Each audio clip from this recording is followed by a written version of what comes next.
10% চড়িয়ে বিল করো, আমার কোনো আপত্তি নেই। আমি তোমাকে 10% দেবো। 10% রাখো তুমি, আমি তোমাকে কমিশন দেবো। বিপিন তুমি বিল করো, আমি তোমাকে দেবো। আমি তোমাকে দেবো বিপিন। তুমি শুধু দেখো যে কামালপুরটা যেন আমার হাতের বাইরে না যায়। বিপিন, আমার প্রেস্টিজের ব্যাপার, আর তুমি পারো আমাকে কামালপুরে ঢুকতে দিতে। বিল বানাতে বলছেন? তাহলে তো অনেক বিল হবে। ইলাম দিদি, কি বলছি যে আমাকে সুভাষ ব্যানার্জি বলছে বিল বানাতে, শতকরা 10 টাকা করে আমাকে রাখতে বলছে, কমিশন দেবে, কমিশন। তা আমাদের গ্রামে কত মজুর আছে আর কত মজুরের ঘট পুড়েছে? এই বিপিন, তুমি ঝিলামকে কেন ডাকছো? মা বিল তো বানাতে হবে না? বিল বানাবো তো। একটা শাড়ির দাম তো আপনার 10 থেকে 15,000 টাকা পুড়ে যাবে। এই বিপিন, তুমি কি পাগল হয়ে গেছো? মাথা খারাপ হয়ে গেছে তোমার? এত দাম হয় শাড়ির? এই কত কমিশন খাবে তুমি? আরে কমিশন তো কোথায় খেলাম? একটা শাড়ির দাম 1000 টাকা আছে, তার উপরে বাড়ির দামটা তো যোগ হবে। আপনি যে কামালপুরে আগুনটা লাগিয়েছিলেন বিপিন, আমি সিলাই দিদিমণির নুনটো খেয়েছি, তাই আমি তার গুণটো গাই। আমি ছিলাম দিদিমণির, এখন নুনটো খাচ্ছি, তার গুণটো গাইব। আমি প্রিয়ম দিদিমণির নুনটো খাচ্ছি, তারও গুণটো গাইব। যে তাদের গুণটো গাইবে না তাদেরকে ধরে আমি চিড় দেবো, আপনাকেও চিড় দেবো। সংকল্প ব্যানার্জি যে আপনাকে গ্রেপ্তার করতে লড়ছে সালঙ্করা ব্যানার্জির নির্দেশে, আমি যে আপনাকে চিড় দিতে লড়ছি সিলাই দিদিমণির নির্দেশে।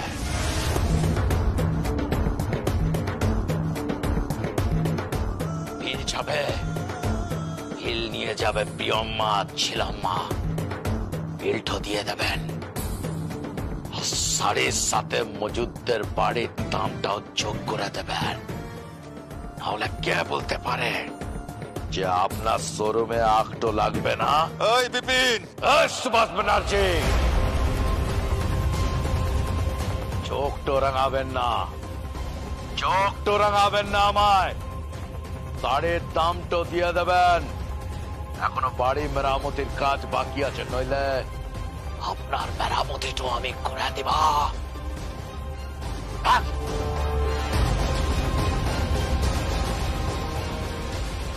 বিপিন বিপিন বিপিন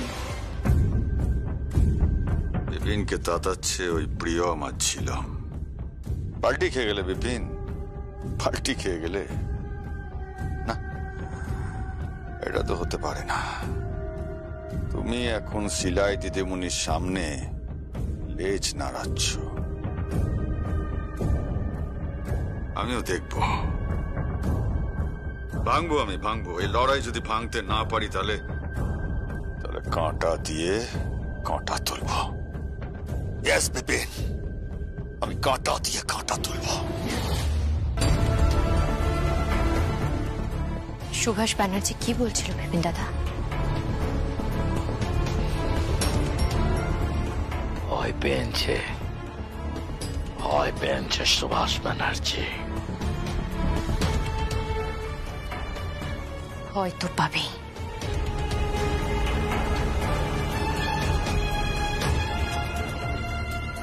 সংকল্প ব্যানার্জি দাদা বাবু, ছবলটা না মারুন, ফোঁসটা করবেন। আপনি কত বড় পুলিশ অফিসার, আপনি আপনার মায়ের কথাই চলছেন, আপনার মাকে মান্য করছেন, ভালো কথা, কিন্তু ফোঁসটা মাঝে মাঝে করতে হবে যাতে সুভাষ ব্যানার্জি ভয় পায়। সুভাষ ব্যানার্জিকে ভয় দেখাতে হবে, যেন বুঝে যে কোনো সময় আপনি ওকে অ্যারেস্ট করে নিতে পারেন, ওকে পুলিশি হেফাজতে নিয়ে নিতে পারেন। স্পষ্ট করতে হবে। আর দাদা বাবু আপনাকে কি বলবো, আপনি তো পুরনো খেলোয়াড় আছেন, তো একটা নতুন কিছু খেলা খেলুন। ঝিলাম দিদিমণিকে নিয়ে সুভাষ ব্যানার্জির কাছে গিয়ে একটা নতুন কিছু খেলা, ধামাকা হবে। পয়লা বৈশাখে ধামাকা হবে, সিলাই টেক্সটাইলের ধামাকা হবে। পয়লা বৈশাখের দিন কাল বৈশাখী আসবে।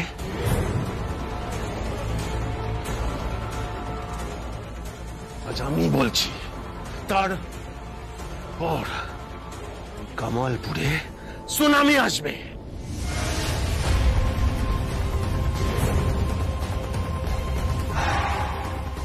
আমফান আসবে, চোখে সবকিছু উড়ে যাবে, কিচ্ছু থাকবে না। এই সব পাবো, ব্যানার্জি বাড়ি নুন খেয়েছে, তাই তোমাকে তোদের ছেড়ে দিচ্ছি না। কাটারি তো দিয়ে নারকল ছাড়াচ্ছিলাম, তোমার মাথাটাও কিন্তু। যাও, তুমি বলছো সিলাই দিদিমণিকে কামালপুর থেকে চলে যেতে, সুভাষ ব্যানার্জিকে বলবে একবার এসে প্রাণে বেঁচে গেছে, জীবন আসলে ওদের থেকে মুন্ডুটা আলাদা করে দিয়ে দিকের জলে ভাসান দিবা। বিপিন,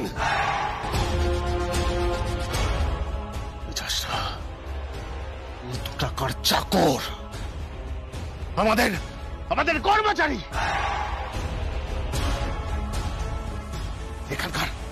এখানকার সুপারভাইজার। এত বড় সাহস তুই আমার গায়ে হাত দিলি? হ্যাঁ, এত ক্ষমতা তোর। এই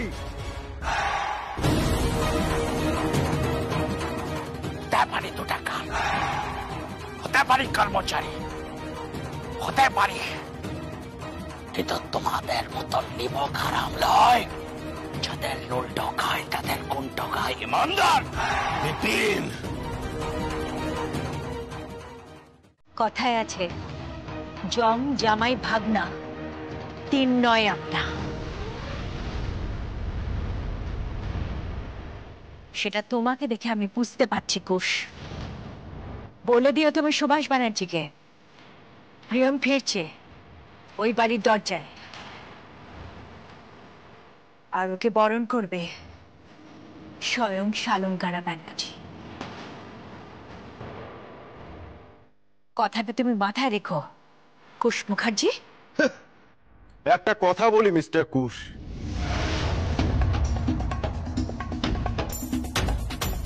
সংকল্প।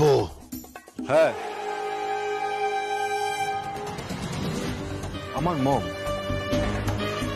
আমার মম যদি আমাকে একবার মুখ ফুটে বলেন না এসব বিপিন, প্রিয়ম, ঝিলম, আমার কাউকে প্রয়োজন হবে না। তোমাকে এবং ওই সুভাষ ব্যানার্জিকে থানায় তুলে নিয়ে গিয়ে এমন 3rd ডিগ্রি দেব না, পাপের নাম ভুলে যাবে।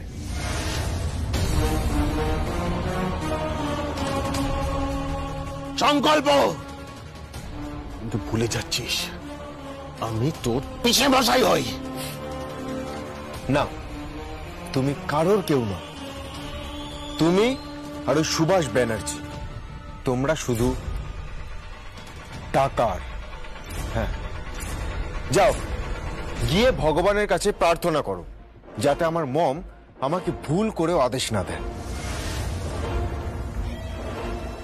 আমার মম যদি আমাকে একবারও আদেশ দেন তাহলে ওই সুভাষ ব্যানার্জি এবং তুমি কুশ মুখার্জি দুজনেই শেষ।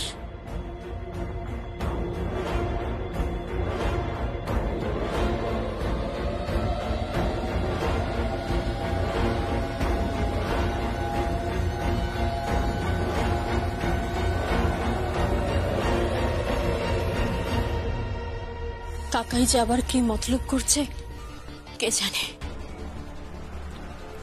ভয় পেও না, তুমি একদম ভয় পেও না। আমি যতক্ষণ আছি তোমাকে কেউ ছুতে পারবে না। হ্যাঁ ঠিকই তো, বউ এলে মা পর হয়ে যায়, মা তখন বাতিল হয়ে যায়। না না মম, তুমি যে কি বলো না। ধ্যাৎ। মম, তুমি তো সবার আগে, তুমি আর প্রিয়ম, আমি থাকতে তোমাদের দুজনকে কেউ ছুতে পারবে না।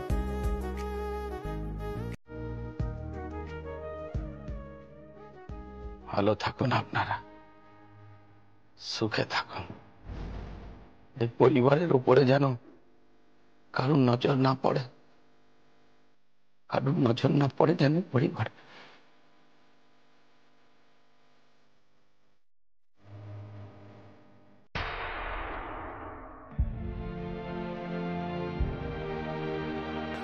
প্রিয়ম, প্রিয়ম,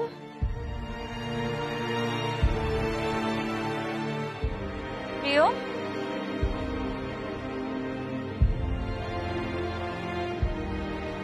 কোথায় গেল মেয়েটা?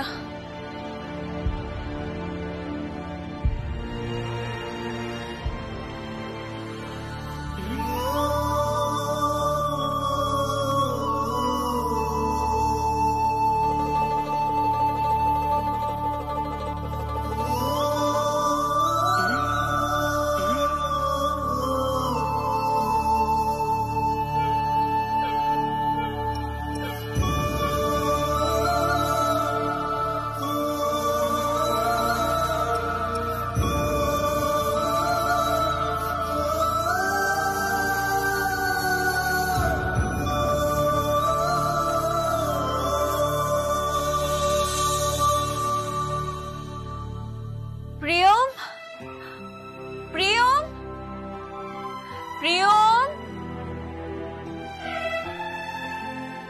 ঝিলাম, ঝিলাম,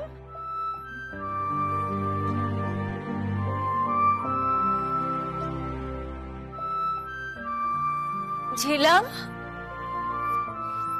প্রিয়ম।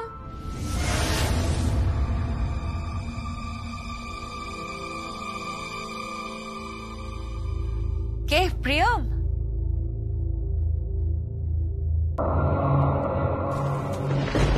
কে? বাঁচাও! প্রিয়ম! ঝিলাম!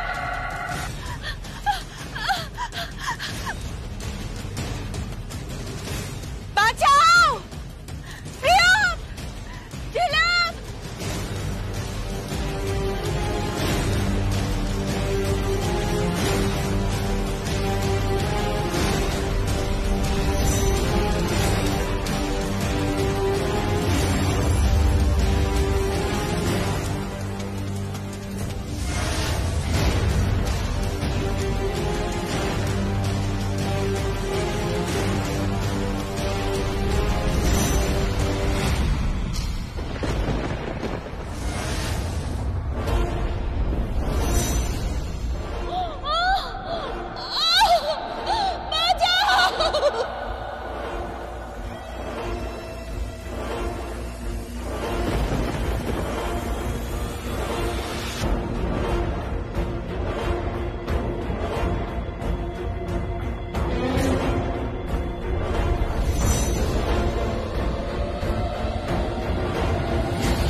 কি হয়েছে? আর দিকে কেউ তুলে নিয়ে যাওয়ার চেষ্টা করছিল।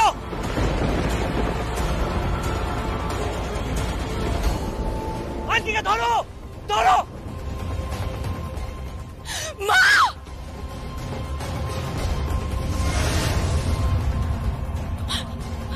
মা মা কি হয়েছে মা? মা কি হয়েছে? সাবধান সাবধান, আন্টিকে ধরো। আন্টি কিচ্ছু হবে না, কিচ্ছু হবে না, সাবধান। তোলো তোলো তোলো। ঐশানী নাকি কোনো হাসপাতালে আছে। কোন হসপিটালে আছে? জানি না। দাও আমাকে ফোনটা দাও, আমি কথা বলছি, দাও ফোনটা দাও। হ্যালো হ্যালো, ঐশানী কোন হসপিটালে আছে? জানি না, কিছু জানি না। যাই হোক, আমার না দেরি হয়ে যাচ্ছে। ওইদিকে আবার রিক বেচারা আমার জন্য অপেক্ষা করছে ওই বাড়িতে। যতই হোক অষ্টমঙ্গলা বলে কথা। হ্যাঁ, আর ওটা তো আমারও বাপের বাড়ি, তাই না? আমার দেরি হয়ে যাচ্ছে, আমি যাই। আমি না হয় রিকের সাথেই ও বাড়িতে প্রবেশ করি। হ্যাঁ, রাখি। হ্যালো, আশ্চর্য, ও কোথায় গেল? দাঁড়াও, আমি দাদা ভাইকে ফোন করছি, দাঁড়াও।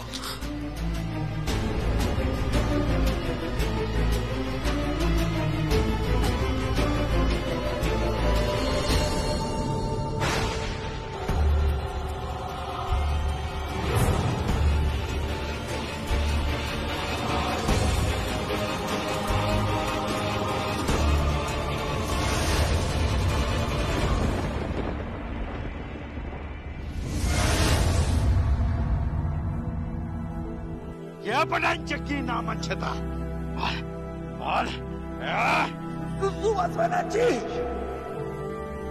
আমার ছেলের জন্য তোমার কাছে আমি হাত জোড় করে ক্ষমা চাইছি। ওর একটা শাস্তি হওয়া দরকার।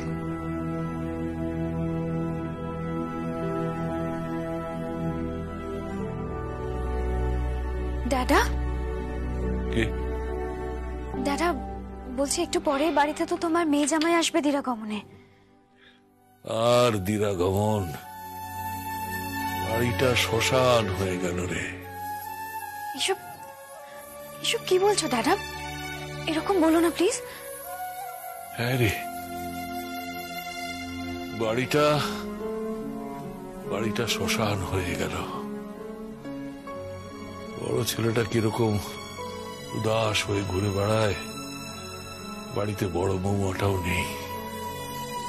ছোট ছেলেটা লোভ, কি সব করছে, সম্পত্তির দখল নিচ্ছে, যত রকম বেআইনি কারবার সেসব করছে, শোরুমে আগুন দিয়ে দিচ্ছে, বাড়ির বৌমাদের অসম্মান করছে, তাদের প্রতি অন্যায় আচরণ করছে। আরে বলছি, এইভাবেই কি সব শেষ হয়ে যাবে রে? দাদা দাদা তুমি এত ভেঙে পড়ো না। দেখো, আগে আগে তো মেয়ে জামাইকে বরণ করতে হবে। বরণ করবে? শালঙ্কারাও নেই, আমার বড় বৌমা শালঙ্কারা নেই, গীতাও নেই। রে তোর মা? আমার মা একটু বাইরে গেছে দাদা, একজন উকিলের সাথে দেখা করতে। কেন? মা আর এই বাড়িতে থাকবে না দাদা। সত্যিই তো, এভাবে থাকা যায় না। আমার সংসারটা শ্মশান হয়ে গেল রে, শ্মশান। টগর, টগর। হ্যাঁ দাদা। বলছি, বাড়িতে মেয়ে জামাই আসছে, বরণডালা আন, বরণডালা সাজাতে বল। কিন্তু দাদা, বরণ করবে কে? লক্ষ্মী রূপে কেউ তো আসুক এ বাড়িতে, হোক না সে আমারই কন্যা। যা, বরণডালা আন, বরণডালা সাজাতে বল। হ্যাঁ হ্যাঁ, বলছি। এই ফোনটা নিয়ে আয় তো, ফোনটা নিয়ে আয়।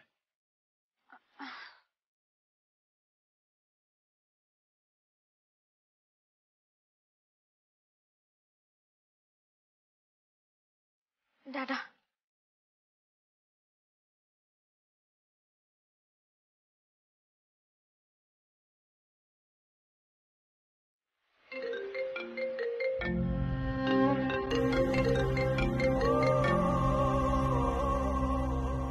হ্যালো। শালঙ্কারা, আজ আমার মেয়ে জামাই আসছে বাড়িতে, আর তুমি নেই। প্রায়শ্চিত্ত করছি বাবা,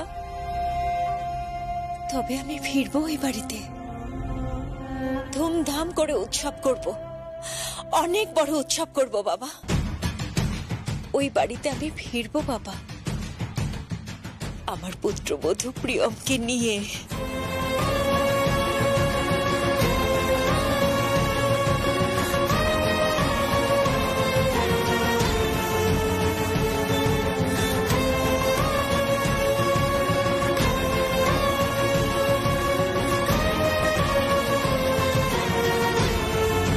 রিকের জীবনে আমি ছাড়া কেউ নেই। ছোটদা, রিককে ফোন করে ডেকে নে।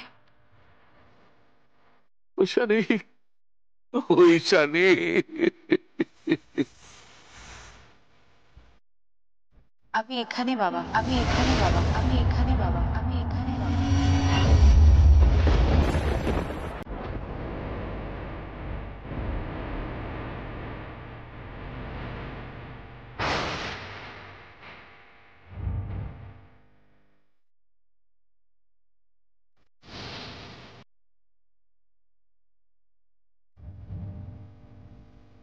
মেঘনা, তুমি ভুল জোর খুলেছ। ওই যে জোরটা দেখছো না, ওই জোরটা হচ্ছে আসল জোর।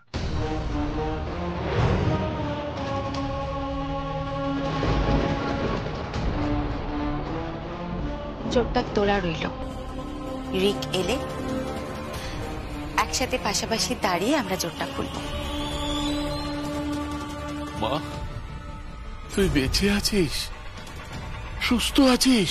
হ্যাঁ বাবা, আমি বেঁচে আছি, সুস্থ আছি আমি।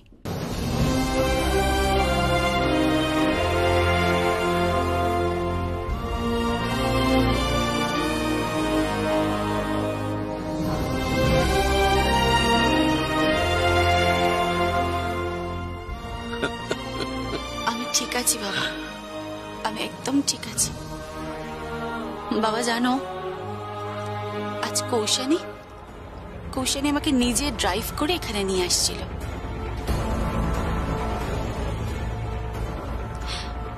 হঠাৎ দেখি ও গাড়ি থেকে ঝাঁপ দিল।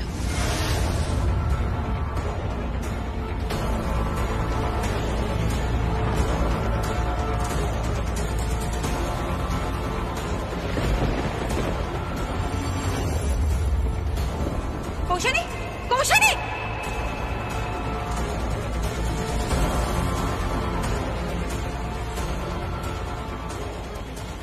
বাবা, তোর মেয়ে কিন্তু বড্ড বোকা জানো। গাড়িটা তো তখন স্লো চলছিল, ও ঝাঁপ দেওয়ার পর না আমার দিকে একবার ঘুরেও দেখলো না। কৌশানী! কৌশানী! কৌশানী!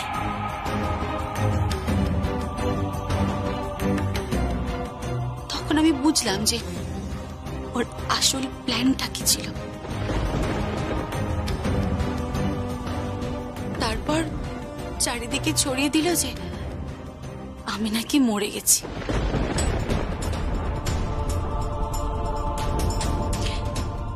বাবা, আমি ঠিক আছি, আমি ঠিক আছে, আমি এসেছি তো।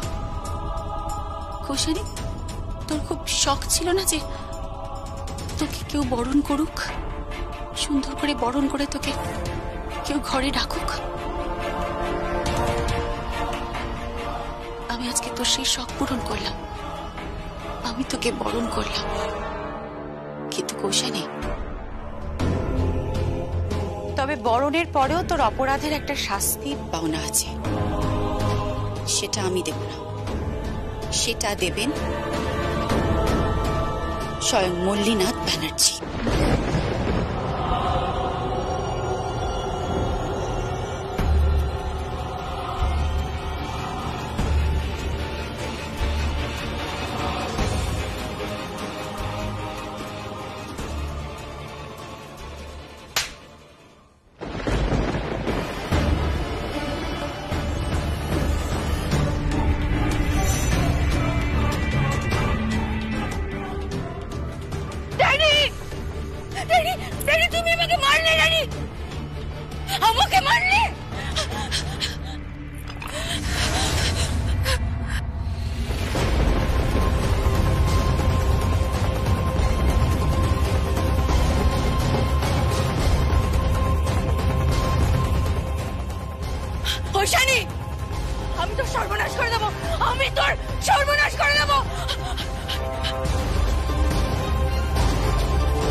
হ্যালো রিক, রিক আমি পৌঁছে গেছি, তুমি এসো। হ্যাঁ রিক, সবাই জানে আসল সত্যিটা যে আমি বেঁচে আছি। তুমি এসো রিক, এসো।